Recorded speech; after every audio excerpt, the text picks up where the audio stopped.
Hello everyone and welcome back to our YouTube channel Laapataa Ladies, एक ऐसी film जो आपके दिल को छू जाएगी। Now to start a review of Laapataa Ladies, सबसे पहले मैं ये चीज कहना चाहूंगा, किरण राव जो कि डायरेक्टर है लापता लेडीज की, उन्होंने एक बात साबित की है, like if you want to make a good film you need a good story and good characters with a brilliant actors. इसमें जितने भी एक्टर्स हैं वो सारे न्यू एक्टर्स हैं। एक दो ही आपको जैसे रवि किशन है जो कि पुलिस ऑफिसर की भूमिका में है, वो पुराने हैं। बाकी इसमें सारे जो है ना, जो मेन लीड में है वो सारे न्यू एक्टर्स हैं और आपके दिल को छू जाएंगे, क्योंकि ये फिल्म इतनी ज़्यादा ग्राउंडेड है, इतनी ज़्यादा रूटेड है, इसीलिए आपके दिल को छू जाती है और कहीं ना कहीं हमारे कल्चर को, हमारी तहजीब को भी कहीं ना कहीं ये चीज़ का जो है इजहार करती है स्क्रीन के ऊपर। फिल्म की शुरुआत कुछ इस तरह से होती है कि एक गाँव बताया गया है जिसे कि फिक्शनल नाम दिया गया है गाँव को, और वहाँ से दो जोड़ों की शादी होती है। अब वो दो जोड़े जो होते हैं शादी के, जो दूल्हा दुल्हन होते हैं, वो एक ही ट्रेन में होते हैं, और क्योंकि दुल्हन का घूंघट इतना ज़्यादा लंबा होता है कि उसे सामने का कुछ दिख ही नहीं रहे, सिर्फ नीचे के जूते दिख रहे हैं, यहाँ तक का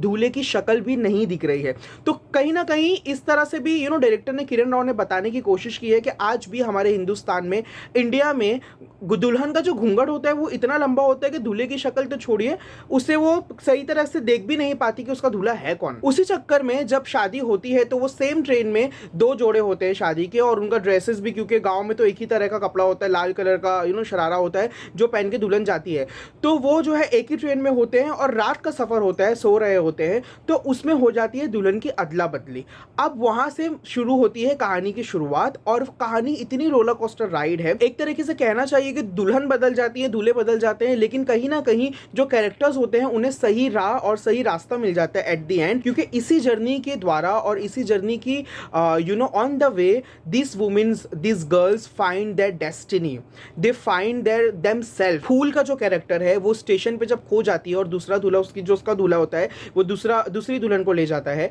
तो जो फूल का जो कैरेक्टर है वो स्टेशन पे ही रहता है, और वहाँ पर उसे एक औरत मिलती है जो कि वहाँ पे स्टॉल लगाती है, समोसे वगैरह बेचती है, और उसके साथ में एक छोटा सा लड़का होता है, मतलब फिजिकली हैंडीकैप होता है वो। उनका भी कैरेक्टर बहुत अच्छा है, और किस तरह से वो एक जो बूढ़ी औरत है वो फूल के कैरेक्टर को, जो नई नवेली दुल्हन है, उसे किस तरह से अपने आप से मिलाती है, उसे मोटिवेट करती है कि तुम अगर चाहो तो जिंदगी में बहुत कुछ कर सकते हो, तुम्हें किसी मर्द की जरूरत नहीं है जिंदगी में आगे बढ़ने के लिए। So these are the very small rooted characters in villages but speaking a lot about the women identity and feminism which I totally loved about Laapataa Ladies. तो किस तरह से मूवी आगे बढ़ती है, और क्योंकि जो दोनों दुल्हन है वो खो गए हैं, तो किस तरह से वो एंड में मिलते हैं और एंड में किस तरह से इस फिल्म का क्लोजर होता है, दैट्स ब्यूटीफुल, दैट्स अमेजिंग। मतलब 2 घंटे की फिल्म है, आपके दिल को छू जाएगी, 2 घंटे कहाँ निकलेंगे पता ही नहीं चलेगा। I am going to watch this movie again in a theater because this movie is still running in a theater, so I'm definitely going to watch it in a theater. I will suggest all of you to go